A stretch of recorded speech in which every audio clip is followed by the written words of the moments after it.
About maybe 10 or 12 years ago, a person I knew very well, had been very helpful to me in my campaigns when I was in the Senate, came to me and said she had met this very impressive young man, and he was going to start this group to go on college campuses and try to convince young Americans that ours is the greatest country in the history of the world and that Marxism was bad. And I remember thinking back then, I'm going to admit to you guys, I was a little skeptical. I said, college campuses, you're going to do that? Why don't you start somewhere easier, like, for example, communist Cuba, you know? But my skepticism was proven wrong. In place after place over the last 12, 14, 16 years, we've seen this renaissance. Understand where we were at that time in our history. Understand where we are still today in many places, where young Americans are actively told that everything that they were taught, that all the foundations that made our society and our civilization so grand, they were all wrong, they were all evil, that marriage is oppressive, that children are a burden, that America is a source of evil, not of good in the world. And here was this voice that inspired a movement in which young Americans were told that is not true. The highest calling we are called to is to be in a successful marriage and to raise productive children.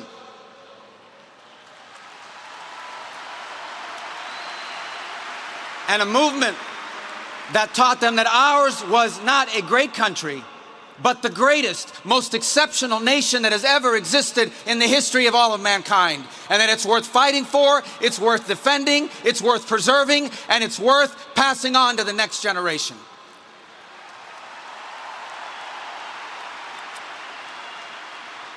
This was the mission and the work of Charlie Kirk. And a couple things that stand out about him. He led this movement, but he did so with incredible knowledge. It's unbelievable how much he knew. He came to me very recently. He said some quote. I said, who said that? He said, Marcus Aurelius. I said, what district does he represent? I kind of knew who it was, but he said back, no, it's a Roman, philosopher king or emperor. His incredible knowledge. Let me tell you that one of the last messages I had with him was just a few days before his passing, where he wrote me from overseas, I'm in South Korea, I have many concerns I want to share with you when I get back. He was constantly expanding his horizons, but he just didn't have knowledge. He had wisdom, an uncanny amount of wisdom for a man as young as he was. Wisdom that sometimes it takes a lifetime to accumulate. He had it in just 31 years. He was also bold. It is so easy, and listen, I've been guilty of it. I think many of us have been guilty of this. You hide behind the walls and you surround yourself with people that agree with you. We do it as a society all the time.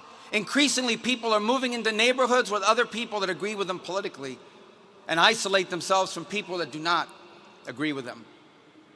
But Charlie Kirk was bold. He actively sought out to engage peacefully, respectfully, those who he disagreed with.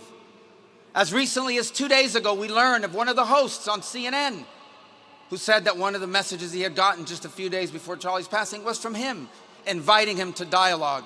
And he did this on campuses, he did this on podcasts, he did this on radio shows, he did this on television shows. Time and again, he sought to engage those he disagreed with because he understood that we were not created to isolate ourselves from one another, but to engage. The irony in all this is that what our nation needs, one of the many things it needs, is the ability to discuss our differences openly, honestly, peacefully, respectfully. And Charlie Kirk did that more than anyone alive in America today is doing.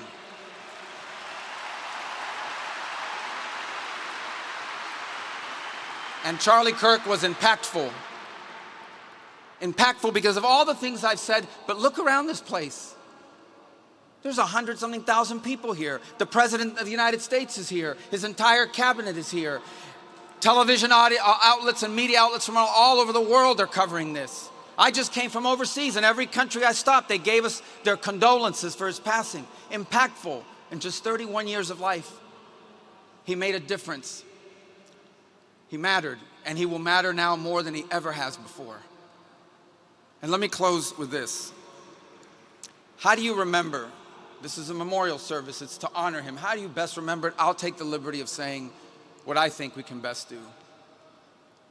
Look, I think he had a tremendous impact on young Americans in general. I think he had a very special and direct impact on young men in this country. That's one of the greatest developments I've seen. It's been very positive. I think we remember him for that.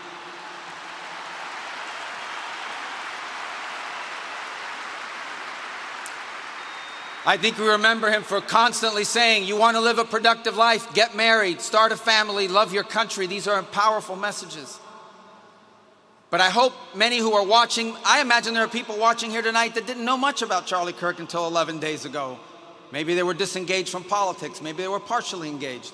I hope one of the things they take from this is that the movement Charlie Kirk led and started and gave fuel to was about politics, but not only about politics. It was deeper, it was broader.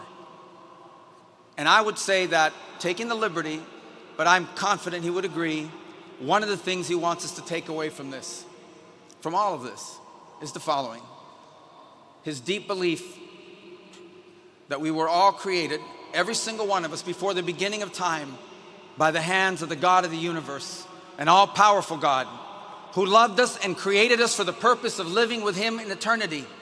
But then sin entered the world and separated us from our Creator. And so God took on the form of a man and came down and lived among us. And he suffered like men. And he died like a man.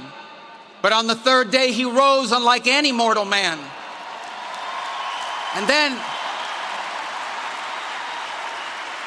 And to prove any doubters wrong, he ate with his disciples so they could see, and they touched his wounds. He didn't rise as a ghost or as a spirit, but as flesh. And then he rose to the heaven, but he promised he would return, and he will. And when he returns, because he took on that death, because he carried that cross, we were freed from the sin that separated us from him. And when he returns, there will be a new heaven and a new earth, and we will all be together, and we are going to have a great reunion there again with Charlie and all the people we love. Thank you, and God bless you.